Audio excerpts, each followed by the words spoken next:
I have waited a few months to edit and present this podcast episode because it was very intense. It required time for me to process in my head. And I've also been engaging with so many people in past months, discussing various aspects of October 7th and the surreality that our lives have become. It is challenging. It's challenging to make sense of madness as it is happening. And October 7th and since have been peak madness on so many levels. Each day, it seems, we awaken to horrible news and think that it cannot get worse. And yet it does. There may be some bright spots here and there, but the overall trajectory is downward in terms of the war on Israel, Jews, and, of course, liberal Western democracies. And as we move through this nightmare, people and countries seem to have lost their minds overnight. Hamas is treated as a trusted, respected interlocutor by NGOs, governments, journalists, and academics, while Israel is vilified in the strongest, most extreme ways and words imaginable. Only two things surprised me about October 7th. The disappearance of the IDF and the ferocity of global anti-Semitism, as well as the velocity of its spread. Viral is a word that is often used to describe how quickly Jew hatred became a thing. Viral, in my opinion, suggests a glacial pace compared to the reality with which we have contended. Why, while Hamas terrorists were still murdering and torturing civilians in Israel, why and how did street celebrations break out in so many Western cities? People were ecstatic. Jews were being slaughtered, burned alive, raped. Babies, children, families, the elderly were being tortured. That's how much they hate us. They were celebrating that in real time. And on that same day, the Hamas supporters applauded the savagery. But they went further. They also denied that it had even taken place as it was taking place. They denied. Hamas was bragging openly, live streaming video footage of their barbarism. They were proud. They were jubilant. And so were their supporters, Islamists and so-called Western progressives. So many of us have been reeling from everything. Israelis struggled to understand what happened, what was happening, and why. In the midst of all of this, one man, Mattan Harelfisch, showed up for reserve duty with the IDF very early on in the war, even though he was exempted at his age.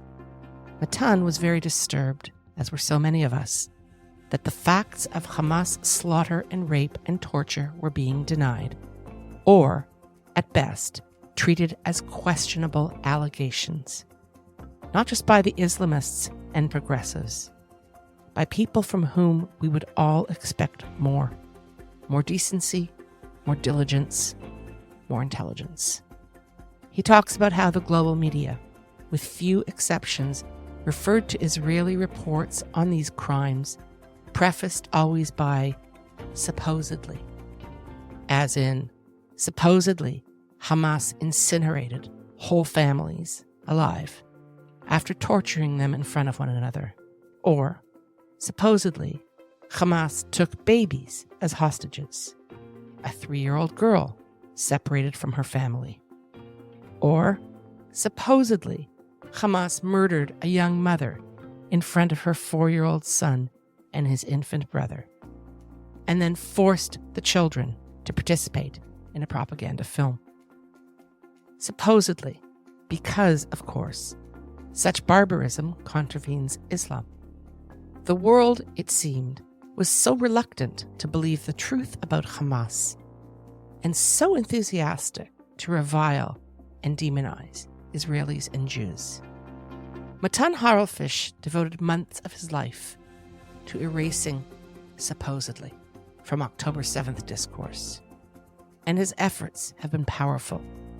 It was Mattan who worked day and night on the 47-minute film compilation of atrocities committed by Hamas on October 7th, in order to show the media, world leaders, and others the truth.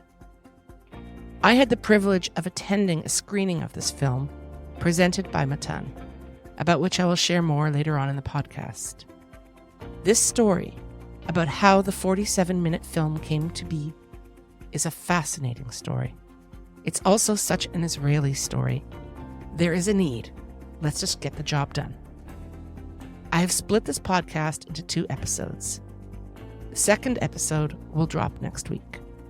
This work, and so many additional interviews and research that I've been working on for almost a year now, will also be discussed in my upcoming book to be published in winter 2025. The title? The Palestine Paradox: How Western Progressives Embrace Hamas's Holy War. I'm Vivian Berkovich, former Canadian ambassador to Israel, and now facing the heart of darkness with resolve and despair, and doing so from the Algonquin Highlands north of Toronto by a beautiful freshwater lake, but always with a state of Tel Aviv state of mind. Stay with us. Okay, so it is Thursday, April 18th, 11:31 at the Ramat Aviv IDF base with Mattan Harelfisch. Thanks so much for making time to speak with the state of Tel Aviv today. Yeah, thank you for having me. Let's get to it. I mean, you know how we met. I was so surprised to see that this 47-minute clip that the whole world's talking about came down to this guy in this room. First, tell me your October 7th story. What was your story? It was a holiday, so we were staying at my family's. We just woke up in the morning and news started flowing in. We were in the center of Israel. We were in Maccabim. We weren't getting any rockets. We were just hearing it on the news. So for us, it just started unfolding very slowly, and we were grasping the enormity of it throughout the day. So I wouldn't really say that we had that much of a October 7th story. That the shock of it really came, I think, the next day. So you probably woke up very much like I did normally. Pretty much, yeah. Like you didn't have sirens or anything like that. No, we didn't have sirens.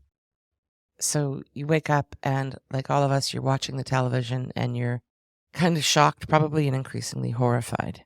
We were looking at the news on the apps, on our phones, and it started off with news of a terrorist act, and we thought, okay, this could happen. There could be 3 or 4 terrorists that infiltrated, but then it started getting larger, and more people are missing, and more people are dead, and more people came in, and more.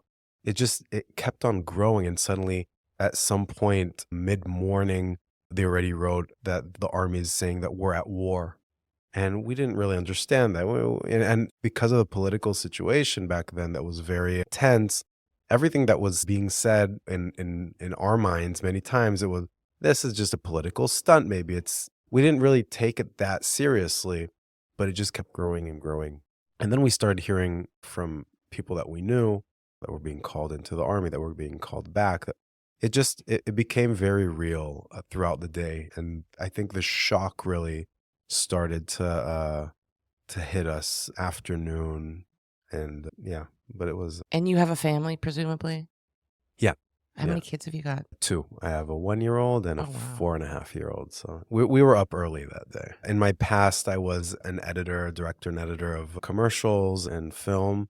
And from around 2012, I had my first startup, and that took me into high tech as a user experience designer and product designer.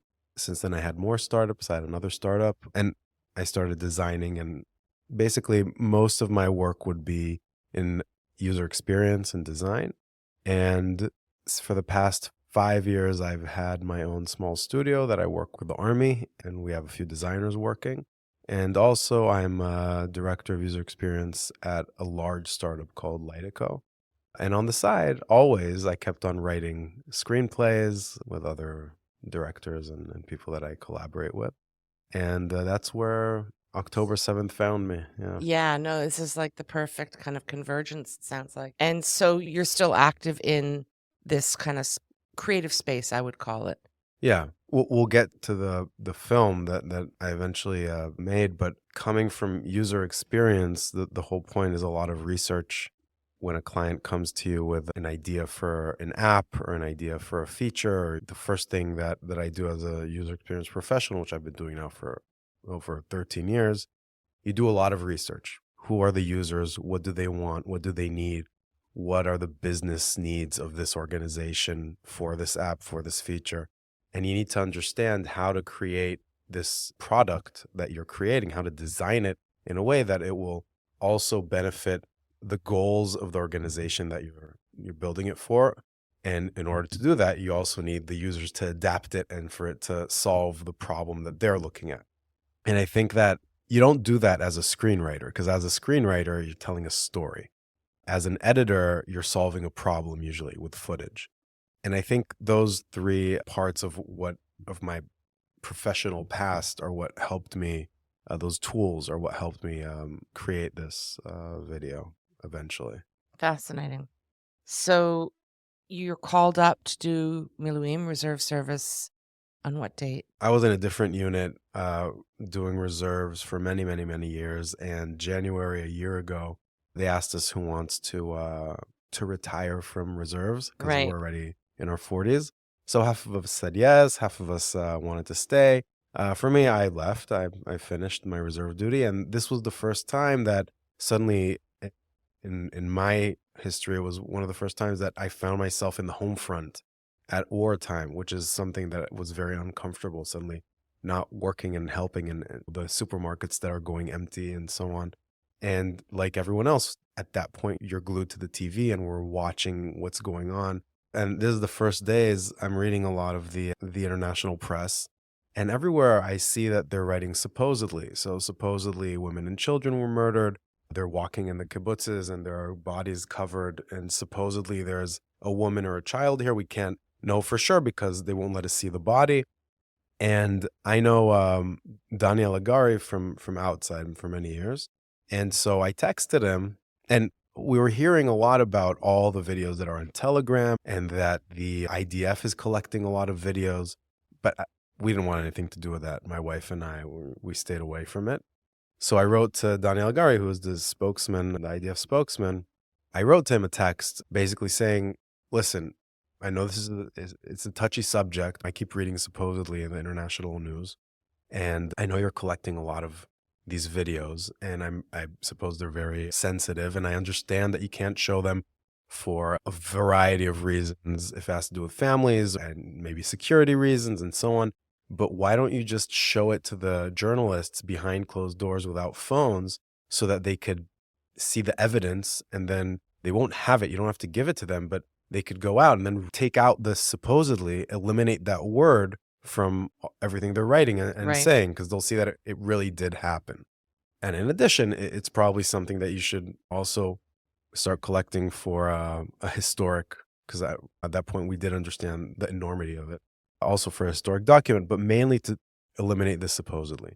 And then when was this that you wrote to Hagari? This was the 12th Okay. of October. And then he called me up and he said, listen, I want you to volunteer to do that. So I immediately said yes. And in the 13th, I found myself a unit that I didn't know existed somewhere in the army, starting to collect this footage. And it was an uphill battle because each place that I went into, at that point, these units that were collecting footage, each one had a specific goal. Just for an example, the hostage unit that was created, they were collecting all this footage in order to see who was taken hostage and what their situation was like and what physical damage had been done to them, if they're injured, not injured, so they can assess about all the hostages. So that's one example of a unit that was collecting footage for a specific goal. Now, I went to each unit like this, who are you? What are you doing? And so I'd call up to Donnie, they'd tell them to open up everything to me, and I started to be able to look at everything. Then I understood that they were also getting it from different units. So there were a lot of different units, not only IDF units, but because think about it, the whole scene down there was there could be the head of security of a kibbutz that would find a camera. So he would give it to someone in one of the security organizations. So there were many different places that this footage was coming to and being collected. And I had to start kind of going between these, driving in the car between, from one unit to another unit. Most of these places I didn't know that, where they were. I'd never been in those bases, and they didn't know me. I didn't know them. So each time I was also waiting at the gate and getting clearance. I would be editing in the car just with my laptop open. I have to wait there till I get clearance, starting to edit, look through the stuff I'm getting. And slowly just what I was looking for, everyone knew, was the acts that were caught on film. For instance, if we go to the hostage unit, if they see one of the hostages being taken on a motorcycle, for them, that's very relevant. For me, that's not relevant because I understood that I need to present evidence of the actions that happened. So I wanted what they would call the horrors of the actions caught on film at that point. So sorry, I want to just be really clear about that. So a hostage being taken on a motorcycle. There was so much footage of that kind of stuff that would be relevant. But you have to understand that there was so much coming in, and I had to pick and choose. And so I was looking at the way that I saw it at that point was the screenings are going to be a courtroom. The journalists are the jury, and I need to present evidence of what happened. And evidence of what happened are those actions that are a massacre, basically. Right. And there was a lot of footage of that. But again, I took a lot, but I started to try to pick and choose what was relevant to the screening. So what would actually be proven as what would help me prove that this happened. That was my main goal. And then Donnie called and they said that they want to have the first screening. And I think it was the 16th or 17th. Wow, that fast. Yeah. So It's I basically, like 4 days later. yeah. So I suddenly understood, I think 2 days. So 13th I started, and I think the 15th I understood I have to compile something. I have to create the video. So I've been gathering it, collecting it, watching it, and now I have to make something of it. Now, usually when you create something, you have a reference. So if you're making a commercial, it's a certain genre of a commercial. If you're making a film, you know what you're making. You have a language of that sort of film. And here, there was no reference to what I was creating. How am I going to do this? I didn't know exactly what I needed to create filmatically, but I knew that I need to use all of this. I had hours and hours of footage that I watched by How that much point. did you have, do you think? Hours. I watched so much. At that point, I can't tell you at that point how much I watched. Today, I could tell you I've watched hundreds of hours. There are terabytes of footage.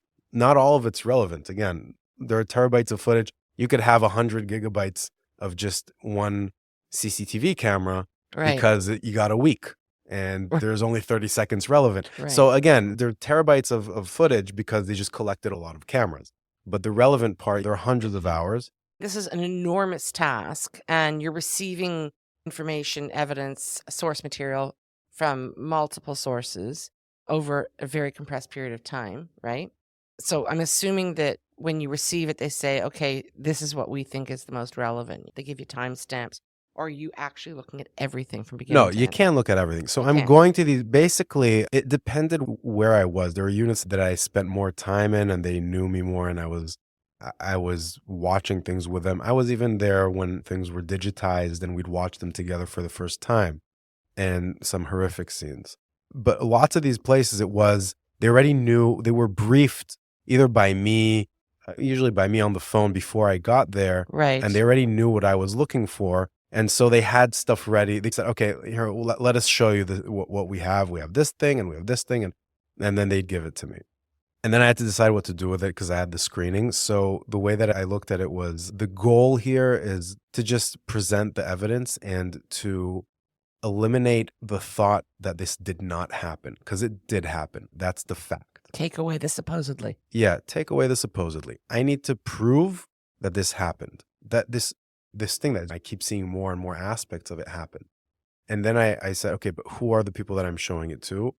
A lot of these journalists have a lot of baggage towards Israel. And in that sense, if I would go to a country that I had a lot of disbelief in, and they were going to show me evidence of things that they wanted me to see, what would I believe? And the answer to me was very simple, and it was raw footage. So anything that was not raw footage, anything that was edited, anything that felt that it had a fingerprint on it, I wouldn't believe immediately. I'd think it would be manipulated. And in that sense, what I decided to do was to show it to them. I had so much, but I had to show them just as much raw footage as I could. And that's how I built it, as shortened raw footage. So if I have, again, a CCTV camera of a week, but I have these 10 seconds that are relevant, so I shorten it down to these 10 seconds. And then it's raw footage, black, raw footage, black, raw footage, black. Just a lot of raw footage, one after the other. And that the only thing that I allowed myself to add was the source. So this is a CCTV camera from this place. This is GoPro camera from a terrorist. That's it. Other than that, beyond that, I felt that anything that I would add, if it's not what you see is what you get, anything that I would add would just eliminate the objectivity of it. And that would just immediately take away from the factual evidence that it is. So I had to take myself out of the equation as an editor and just show them the relevant parts of the raw footage. And that's what happened. It turned out to be 47 minutes just because that's what it turned out to be. It was long enough to present enough of the footage that I got, but not too long. In March, I finally decided to see the 47-minute film. Not because I wanted to, and not because I needed to be convinced that the supposedly had actually happened. No, I felt I needed to see it in order to understand the basis for media and academics and world leaders and the throngs of people who were denying that the Hamas atrocities had occurred. I felt that I should see what they were seeing. I attended a screening at an IDF base in North Tel Aviv.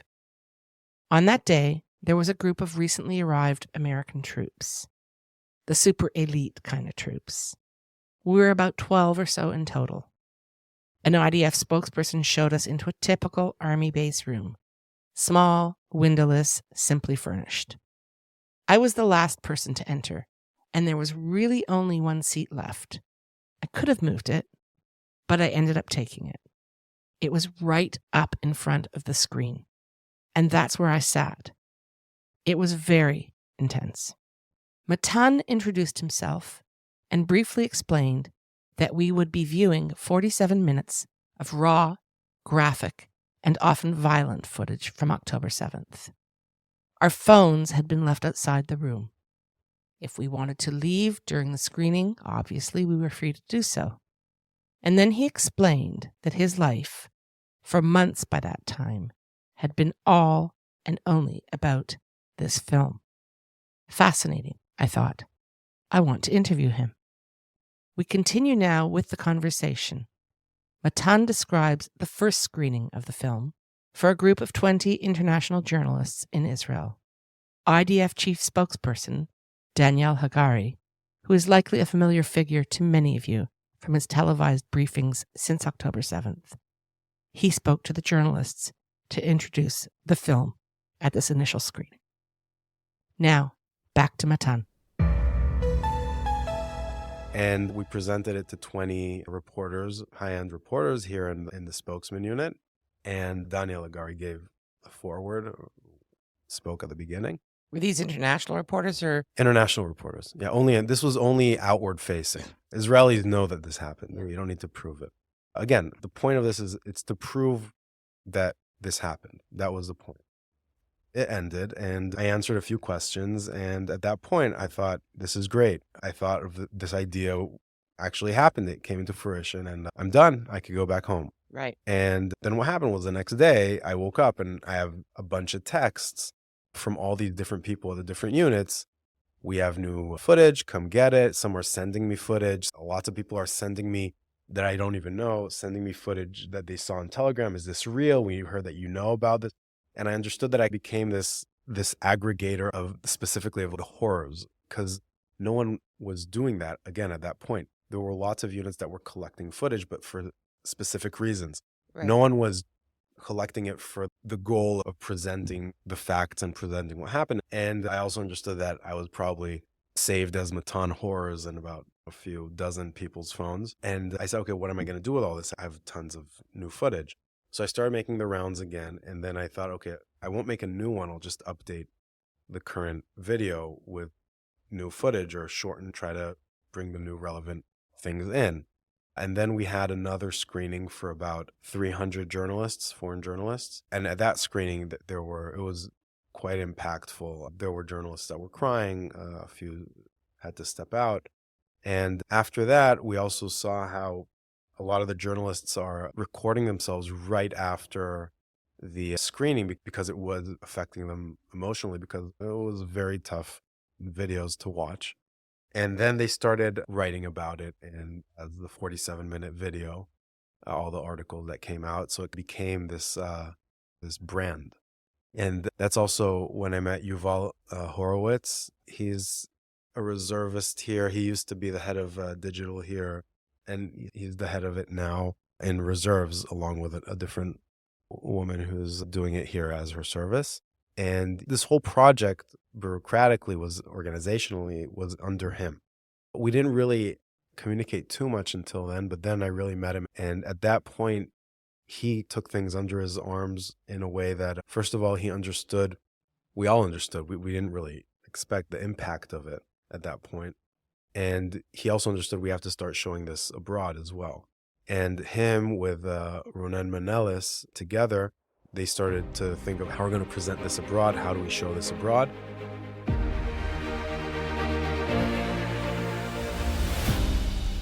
And here is where we will finish this episode. Next week, we get into the challenges of showing the film abroad and the demand to see it from state leaders, officials, media. Each attendee had to be screened, and the controls on distribution were very strict. But what is so distressing, in addition to the content, is that there was so much doubt and denial about the supposed violence on October 7th, that Israel and Jews had to prove that these crimes occurred.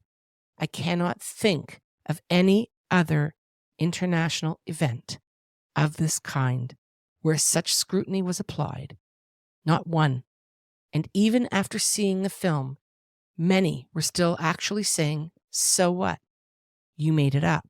Or, "It doesn't show this or that." Much of the footage came from Hamas GoPro cameras. It also came from Hamas terrorists hijacking personal phones and computers of Israelis in their homes in order to live stream their torture and murder directly to their friends and families on Facebook. But the world questioned Israel and swallowed whole anything that Hamas fed them. It would be unthinkable, except that it is exactly what happened and still happens. And it was not just journalists. It was high-ranking political leaders, NGOs, the United Nations. The moral standard for the world became Hamas, ISIS, Islamists. Thanks for listening. Our focus in part 2 of this podcast shifts to how the monumental task taken on by Mattan Harelfisch grew into something much bigger. Until then, stay cool and enjoy what's left of summer. If you like what you're hearing, please take a moment, rate us on Apple, Spotify, or wherever you're listening. You can check out our full library of articles and podcasts at our website, stateoftelaviv.com. State of Tel Aviv is an independent media venture, and we rely on subscribers to support our work. If you are not yet a paying subscriber, please consider taking the plunge today. Each person really does make a huge difference, especially in these very challenging times in Israel. We love hearing from you, so please comment on our website, stateoftelaviv.com, or send us a note to hello@stateoftelaviv.com. On behalf of the State of Tel Aviv core team, Jan Zabo, our creative, graphic, visual, and marketing man, Amir White, producer and editor extraordinaire, sound guy, who is also impressively patient with me and my boomer tech deficiencies, and our social media manager who pitches in on everything, Maya Naftalin. Thanks to the team. Thanks to you for being here. We'll be back soon.